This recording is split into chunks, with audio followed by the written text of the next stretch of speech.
The stars had never seemed so quiet. Across the darkness of space, 3,000 warships moved like shadows through the void. Their hulls were black and smooth, designed to swallow light and inspire fear. The Valrith Empire had built these ships over 50 years, each one carrying enough firepower to burn a continent. Now, they moved together toward a single target, a small blue planet that floated peacefully in an ordinary solar system. Fleet Commander Draxus stood on the bridge of his flagship, the Eternal Conquest. He was tall for his species, with gray skin that had grown pale from decades spent in space. His 4 eyes watched the tactical display with cold satisfaction. 40 worlds had fallen to his command. 40 species now served the Empire. This 41st world would be no different. "How long until we reach the target?" Draxus asked, his voice deep and calm. 6 standard cycles, Commander," replied his navigation officer. "We will emerge from fold space near the 4th planet of their system. From there, we approach undercover." Draxus nodded slowly. The plan was simple, because simple plans worked. They would arrive, they would overwhelm, they would conquer. The Velroth had done this many times before. There was no reason to expect anything different far across the galaxy. On the blue planet called Earth, a young man sat alone in a dark room filled with glowing screens. Lieutenant Taiho Park rubbed his tired eyes and looked at the readings again. Something was wrong. The sensors near Saturn had detected unusual energy patterns, faint ripples in space that shouldn't exist. "It's probably just solar interference," he muttered to himself. But he didn't believe it. Taiho was 28 years old and had worked for the Korean Space Defense Initiative for 5 years. Most days were boring. He watched screens, filed reports, and drank too much coffee. But his grandmother had always told him to trust his feelings. And right now, his feelings told him that something bad was coming. He picked up his phone and called his colleague. Sergeant Hannah Kim answered on the 3rd ring, her voice sleepy and annoyed. "Taiho, it's 3 in the morning. What do you want?" "I need you to look at the Saturn readings," Taiho said. "There's something strange." "Strange how?" "I don't know." "That's why I need you to look." Hannah sighed heavily, but Taiho heard her getting out of bed. She was annoyed, but she was also professional. 20 minutes later, she arrived at the monitoring station, her hair still messy from sleep. She sat down next to Taiho and studied the readings. "It's probably nothing," she said after a while. But her voice was uncertain. "What if it's not nothing?" Taiho asked. Hannah was quiet for a long moment. Then she reached for the emergency line. "I'll call General Shin. He'll want to see this." General Dongwu Shin was 63 years old and had seen many things in his life. He had commanded troops in 3 conflicts, survived 2 assassination attempts, and once shook hands with 3 different world leaders in a single day. But nothing in his experience prepared him for what Taiho and Hannah showed him that night. "You're telling me," Dongwu said slowly, "that there's a fleet of unknown vessels approaching our solar system?" "Yes, sir," Taiho replied. "Based on the energy signatures, I estimate at least 2,000 ships, maybe more." Dongwu stared at the screen. His face showed no emotion, but inside his heart was beating fast. Humanity had always wondered if they were alone in the universe. Now they had their answer, and it wasn't the friendly greeting they had hoped for. "Activate Protocol Omega," Dongwu said quietly. Hannah's eyes went wide. "Sir, that protocol hasn't been used since?" "I know what it is, Sergeant." "Activate it." Protocol Omega was Earth's deepest secret. 50 years ago, a damaged alien craft had crashed in the Pacific Ocean. The governments of the world had worked together to recover it, study it, and learn from it. They had reverse-engineered its technology, built weapons and ships in hidden facilities around the globe, and waited. They had always known that if one alien species existed, others might too, and those others might not be friendly. Across the world, alerts began to sound in secret bunkers. Soldiers who had trained for years without knowing why suddenly received their orders. Ships that had never flown rose from their hiding places beneath mountains, under oceans, in the frozen wastes of Antarctica. The United Earth Defense Fleet was waking up, back on the Eternal Conquest. A young intelligence officer named Veltries was having trouble sleeping. Something about this mission bothered him, though he couldn't say what. He decided to review the mission files one more time. The target was designated Planet 7291C. It was the third planet from its star, covered mostly in water. The dominant species was considered primitive. They had only recently begun exploring their own solar system. Easy prey, but Veltries was thorough. He always checked the deeper archives, the ones that most officers ignored. And tonight, when he searched for Planet 7291C, he found something strange. The file was locked. Classified at the highest level, using his access codes, Veltries opened the file. At first, he didn't understand what he was reading. Then slowly, the meaning became clear. His hands began to shake. The color drained from his gray face. The planet had another name. A name that appeared in the oldest records of the Velroth Empire. A name that was whispered in warnings passed down for generations. A name that meant death. Earth.Veltris jumped from his seat and ran toward the bridge. He had to warn Commander Draxus. He had to stop this invasion before it was too late. But deep in his hearts, he already knew the truth. They had made a terrible mistake. And some mistakes could not be undone. On the blue planet below, Taiho Park stood outside the monitoring station and looked up at the stars. Somewhere out there, an enemy was coming. He didn't know who they were or what they wanted, but he knew one thing for certain. They had picked the wrong planet to attack. Veltries ran through the corridors of the Eternal Conquest as fast as his legs could carry him. His breath came in short gasps, and his heart pounded against his chest. The files he had read still burned in his mind. Every word was a warning. Every line was a scream telling him to turn back. He reached the bridge and stopped at the entrance. Commander Draxus stood at the center, surrounded by his officers. They were discussing attack formations and landing zones. They spoke with confidence, even boredom. This was routine for them. Just another world to conquer. Commander, Veltries shouted. His voice cracked with fear. Draxus turned slowly. His four eyes narrowed with displeasure. Officer Veltries, you forget your place. What is the meaning of this interruption? Veltries stepped forward, holding up his data tablet. Commander, I have found information about our target. The planet we are attacking it is not what we think. Explain yourself, Draxus said. His voice was ice. The planet is called Earth by its inhabitants. It appears in our forbidden archives. Every species that has attempted contact with this world has either vanished completely or returned ... damaged. Veltries swallowed hard. The Grelics sent 50 ships to Earth 200 years ago. Not one returned. The Mordani sent a single scout vessel. The pilot came back alone, clutching a recording of something the humans called death metal. He had gone completely mad. He never spoke a sensible word again. The bridge fell silent. Officers exchanged uncertain glances, but Draxus only laughed, cold, dismissive sound. Fairy tales, he said. Stories told to frighten children. The Grelics were weak, and the Mordani were fools. We are Velroth. We have conquered 40 worlds, but Commander, enough. Draxus stepped toward Veltries, towering over the younger officer. These humans have not even achieved faster than light travel. They fight among themselves like animals. They are primitive, divided, and weak. They will fall like all the others.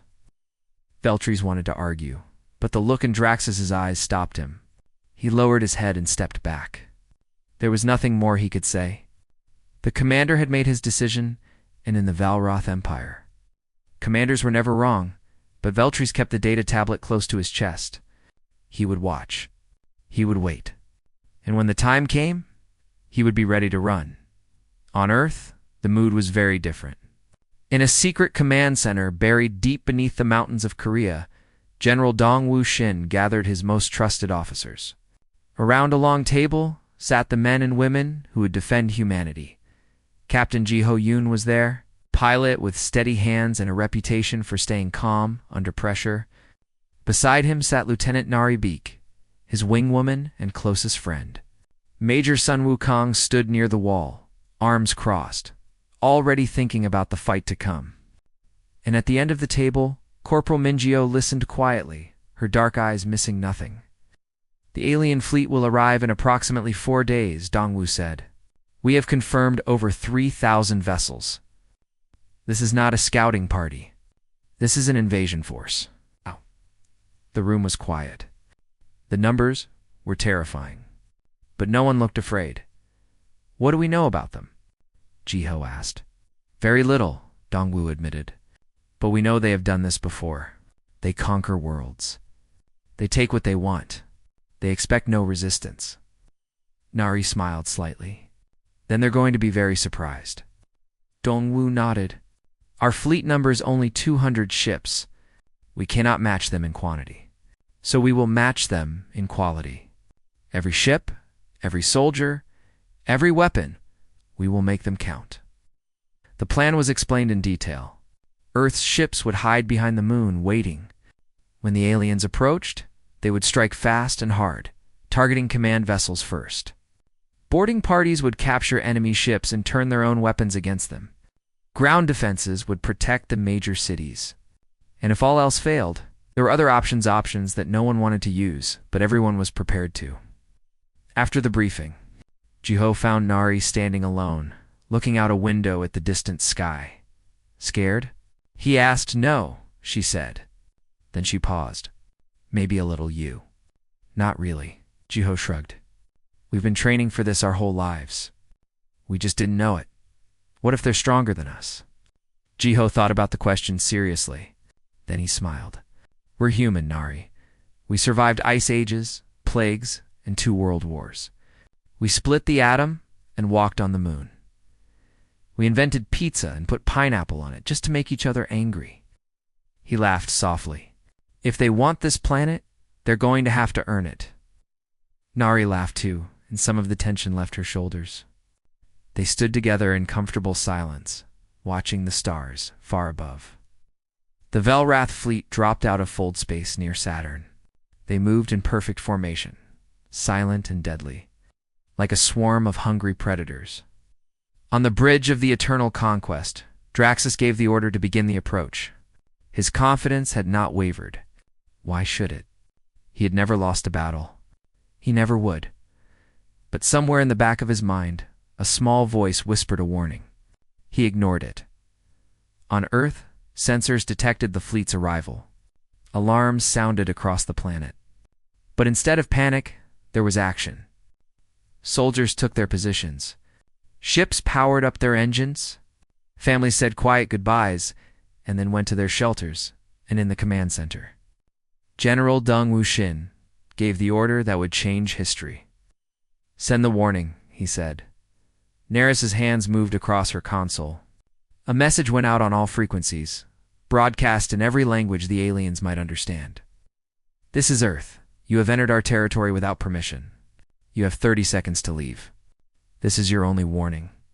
On the Eternal Conquest, the message was received. Draxus listened to the translation and laughed again. These primitives dare to threaten the Velroth Empire. His officers laughed with him. But in the back of the bridge, Veltries did not laugh. He gripped his data tablet tighter and began quietly calculating the fastest route to the escape pods. The 30 seconds passed. Earth waited. Do not respond, an officer reported. Draxus smiled, showing rows of sharp teeth. Then we show them what we are. All ships soap and fire. The space around Earth lit up with weapons fire. Plasma bolts and energy beams streaked toward the blue planet. 3 satellites died instantly. A communication relay exploded in a shower of debris. On Earth, Jiho watched the attack from his fighter's cockpit. His hands were steady on the controls. His heart was calm. They made their choice, he said quietly. Then he opened his channel to the fleet. All pilots, this is Captain Yoon. You know what to do. Let's show them what humans are made of. 200 ships rose from behind the moon and flew toward the enemy. They were outnumbered 15-1. They did not care. The battle for Earth had begun.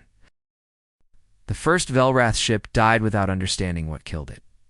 One moment, it was part of the Great Fleet, moving confidently toward Earth. The next moment, blah! Something small and fast punched through its shields and tore it apart from the inside. The explosion was beautiful and terrible. a flower of fire blooming in the darkness of space. Commander Draxus stared at his tactical display. A red dot had vanished. Then another. Then 5 more. Report, he demanded. Enemy vessels, Commander, an officer replied, his voice shaking. They came from behind the planet's moon. They are very fast. Fast was an understatement. Earth's ships moved like nothing the Velrath had ever seen. They were smaller than Velroth cruisers, built for speed and precision rather than raw power. And they were piloted by beings who had grown up racing each other on dangerous roads, competing in sports that could break bones, and playing video games that required reflexes measured in milliseconds. Captain Jiho Yoon led the attack. His fighter danced between enemy vessels, dodging plasma fire that would have killed him 100 times over.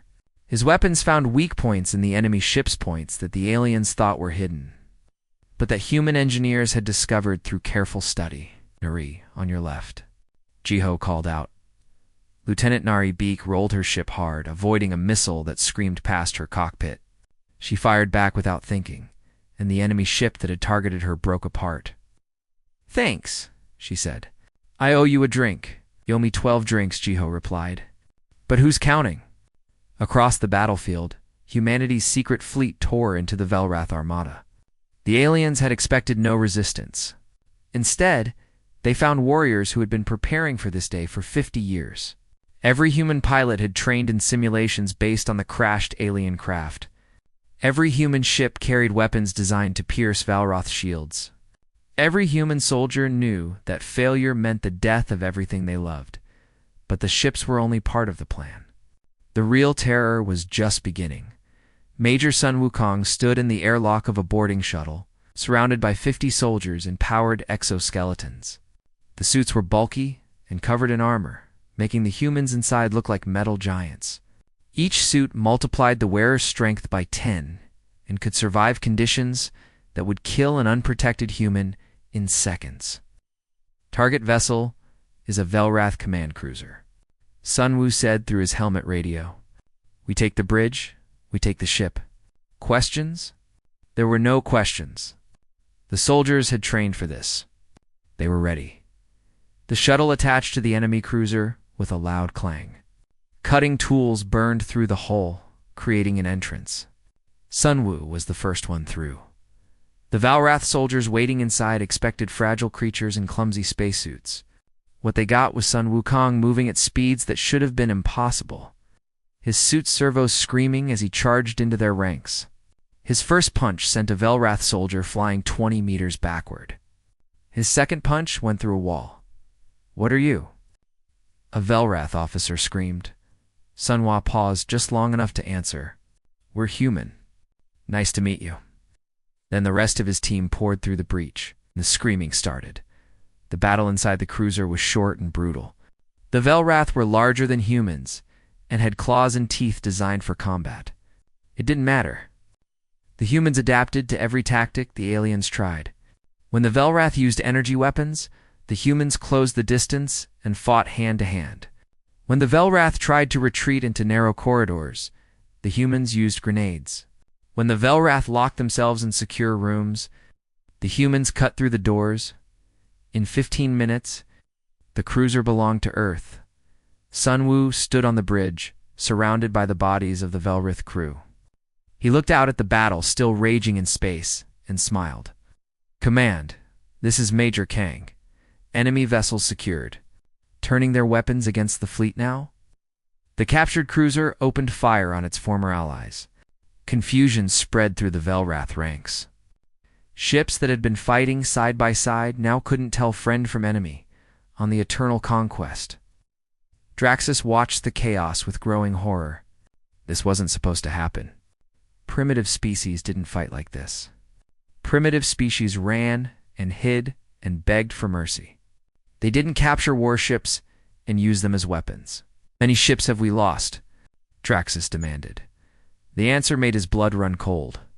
317, Commander, and the number is rising. More reports came in. Boarding parties on 12 different vessels. Human soldiers who refused to die even when shot multiple times. Stories of a female human later, identified as Corporal Minji took 17 plasma bolts to her body armor and kept advancing until she reached a reactor core and destroyed it, killing herself and 400 Velrath soldiers. The aliens had never seen anything like it.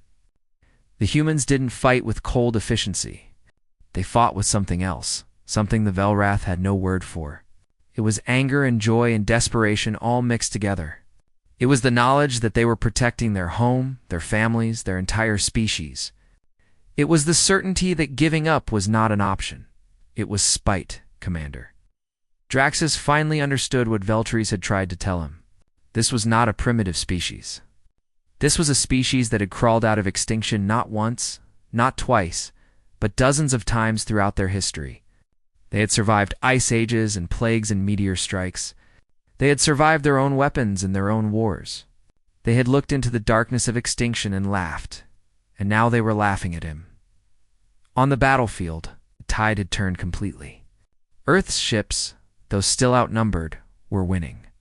The Velrath fleet was breaking apart, ships fleeing in random directions. Some captains abandoned their crews and ran for open space. Others tried to surrender, broadcasting peaceful signals on all frequencies. Jiho-Yun received one such signal. A Velrath captain begged for mercy, promised to share technology, offered anything and everything in exchange for survival. Jiho thought about it for exactly 2 seconds. "It's surrender accepted," he said. "Power down your weapons and prepare to be boarded." Ow. The Velrath captain wept with relief. He didn't know that mercy was another human weapon, one that could be more powerful than any bomb. Back on the Eternal Conquest, Draxus made a decision that no Velrath commander had made in 500 years. He gave the order to retreat. All ships, fall back. Fold space jump immediately. Leave the captured vessels behind. His officers stared at him in shock, but they obeyed. Across the battlefield, Velrath ships began to glow with the energy of emergency jumps. One by one, they disappeared into the safety of fold space.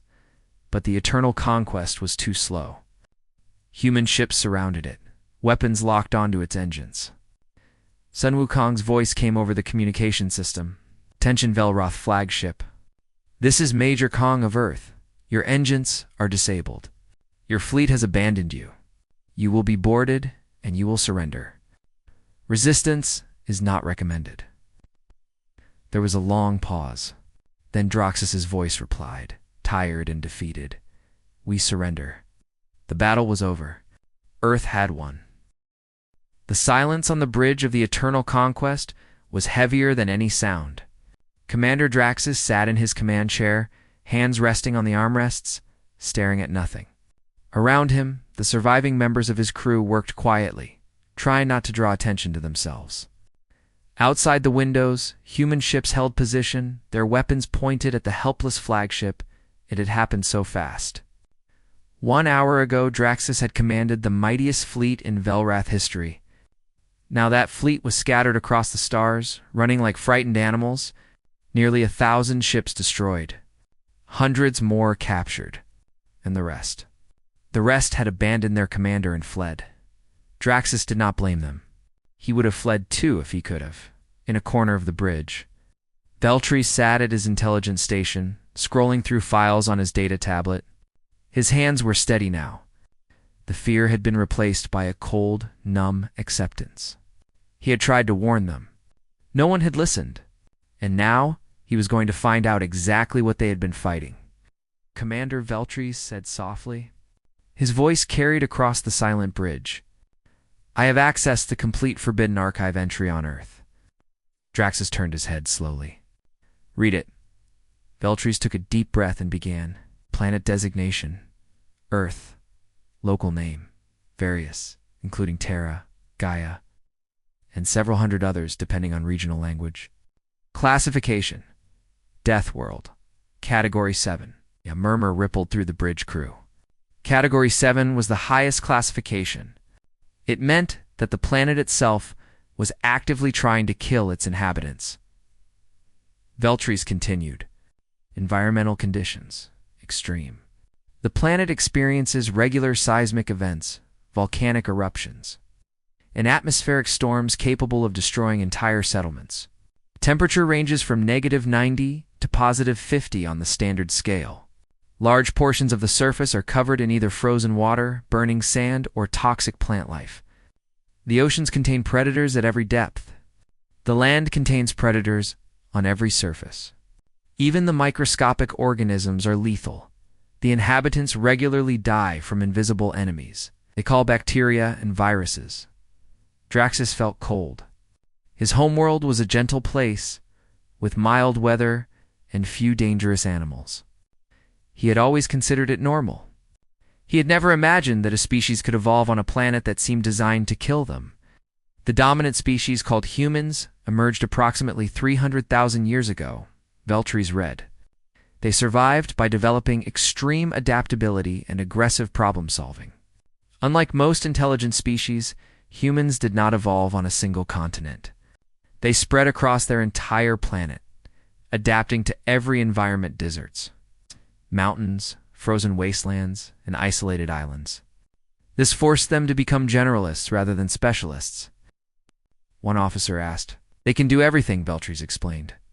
Most species are good at one thing. Humans are adequate at everything. They can run long distances, swim, climb, and fight. They can survive extreme heat and extreme cold. They can eat almost anything organic. And when they cannot do something naturally, they invent tools to do it for them. The archive entry continued, and Veltries read every word. Humans possess an unusual trait called persistence hunting. Unlike most predators who rely on speed, humans are capable of chasing prey until the prey collapses from exhaustion. They do not stop. They do not rest. They simply keep coming. This trait extends to all aspects of their behavior. When faced with obstacles, humans do not seek easier paths. They attempt the obstacle repeatedly until they succeed or die. Major Sun Wukong would have recognized this description. Corporal Min Jio, who had taken 17 plasma bolts and kept walking, was proof of it. Humans also possess an emotion that has no direct translation in most galactic languages, Veltries continued. The closest approximation is spite. This emotion causes humans to pursue actions that harm themselves, as long as those actions also harm their enemies. A human will sacrifice their own life to destroy an opponent. A human will refuse surrender even when victory is impossible. A human will burn their own resources to prevent others from taking them. Draxus thought about the battle. He thought about the human soldiers who had boarded his ships laughing as they fought. He thought about the pilots who had flown directly into weapons fire, sacrificing themselves to protect their comrades. He understood now. He had not been fighting soldiers. He had been fighting a force of nature. The final section of the archive entry was a list of warnings, written in the most formal language of the ancient Velreth Empire. Do not engage humans in combat. They will adapt to any weapon. Do not attempt to conquer human territory. They will resist with a rational determination. Do not threaten human offspring. They will pursue you across any distance in any time period. Do not underestimate human technology. They advance at speeds that defy prediction. In the span of 200 years, they went from primitive transportation to weapons capable of destroying their entire planet. Classification: Apex Predator. Threat level: Extreme. Recommended action: Avoid. Veltries lowered his tablet. The bridge was completely silent. Why? Draxus asked slowly. Was this information not given to me before the invasion? No one answered, because there was no answer. Someone, somewhere in the Velrath command structure, had decided that the old warnings were just stories. Someone had looked at a quiet blue planet and seen an easy target. Someone had been catastrophically, fatally wrong. On Earth, the mood was very different. In the command center, General Dong Wuxin watched the tactical display with quiet satisfaction. The remaining Velroth ships had fled. The captured flagship was being escorted to a secure location in lunar orbit. Human casualties were surprisingly light, fewer than 3,000 across all ships and boarding parties. Sir Lieutenant Taiho Park said we're receiving a transmission from the enemy flagship. The commander wants to speak with you. Dongwu nodded. Put it through. The screen flickered, and Draxus's face appeared. He looked old and tired, his gray skin almost white. When he spoke, his voice carried no pride, no defiance. Only exhaustion. "I am Fleet Commander Draxus of the Velrath Empire. I offer my unconditional surrender. My ship and crew are yours. I ask only that you treat my people with honor." Wu studied the alien face for a long moment. Then he spoke. "Your surrender is accepted, Commander. Your crew will be treated as prisoners of war under our laws. They will not be harmed. You have my word." Relief washed over Draxus's features. He had expected anger, cruelty, vengeance. He had not expected mercy. It confused him more than the battle itself. "May I ask a question?" Draxus said. "You may. Why did you fight so hard? You knew we had greater numbers. You knew the odds were against you. Any rational species would have negotiated or fled. Why did you choose to fight?" Dongwu was quiet for a moment. Then he smiled, not a cruel smile, but something sadder and wiser. "Because this is our home, Commander.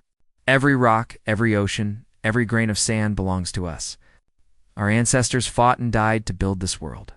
Our children will inherit it after we are gone. If we had surrendered, we would have given away not just territory, but meaning, purpose, identity." He leaned forward slightly. "Some things are worth dying for. That's a lesson your empire forgot a long time ago." Draxus had no response. He lowered his head, and the transmission ended. Across the bridge of the Eternal Conquest, the Velrath crew sat in stunned silence. They had thought they were the conquerors. They had thought they were the strongest beings in the galaxy. They had been wrong. 3 months had passed since the Battle of Earth. The world had changed in ways that no one could have predicted. The Velroth prisoners were held in a special facility built on the dark side of the moon, were treated fairly, given food, medical care, and comfortable living conditions. Many of them were confused by this. In the Velrath Empire, prisoners were slaves or worse. The idea that an enemy would be treated with kindness was foreign to them. Commander Draxus spent his days answering questions. Human scientists, diplomats, and military officers came to interview him, seeking to understand the Velrath Empire, its history, its culture, its weaknesses. Draxus told them everything. There was no point in hiding information now. His empire was 3,000 light years away. The humans had proven that they could defend themselves against anything. One day, General Dongwu Xin came to visit him personally. They sat across from each other in a small plain room with a window that looked out at the stars. "Your crew is adjusting well," Dongwu said. "Some of them have requested asylum. They don't want to return to the Empire." Draxus nodded slowly. He was not surprised. The younger officers had seen how humans treated each other with respect, with cooperation, with something called democracy. It was very different from the strict hierarchy of the Empire. "What will happen to me?" Draxus asked. "That depends on you," Dongwu replied. "You can return to your empire when we establish diplomatic contact, or you can stay here. Many nations would welcome someone with your knowledge and experience. You would trust me after what I tried to do." Dongwu leaned back in his chair. "You followed orders from your superiors. You fought for what you believed was right. I can't hate you for that. We're soldiers, Commander. We understand duty." Draxus was quiet for a long time. Then he said, "Your people are strange. You show mercy to enemies. You share resources with those who cannot give anything in return. You value things that have no practical use: art, music, stories." He shook his head.